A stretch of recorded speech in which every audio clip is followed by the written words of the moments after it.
lakas talaga ng hatak ng Kim Pao. Alam niyo, yung lahat kinikilig, lahat nagsisigawan.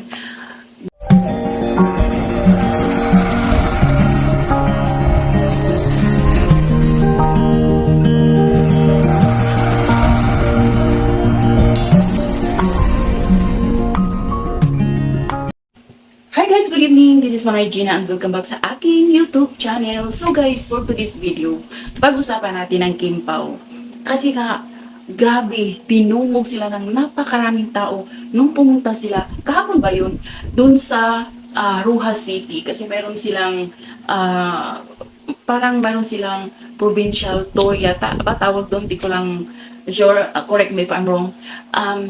Sobrang daming tao. Alam niyo yung ang lakas talaga ng hatak ng Kim Pao. Alam niyo, lahat kinikilig, lahat nagsisigawan. Grabe guys. At alam kong hindi lang din ako ang kinikilig sa Kim Pao. Alam niyo yung pag tiningnan mo silang dalawa, tamang-tama yung ano nila, yung personalidad nilang dalawa. Diba? Si Paulo Abilino kasi seryoso. Tapos si Kim naman is sobrang siyang kalog. Tapos maingay. Diba, jolly siya na pagkatao. Yung, basta, grabe yung rapport nilang dalawa. Grabe.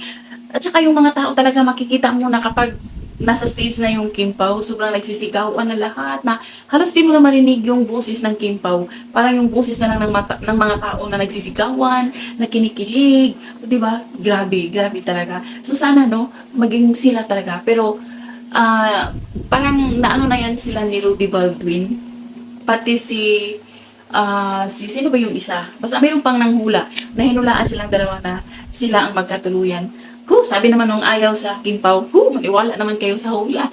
Ay, ewan ko, basta bahala na, basta ako kinikilig ako sa Kim Pao, guys. So, sana kayo din. So, yun lang. Thank you for watching. Bye. God bless everyone.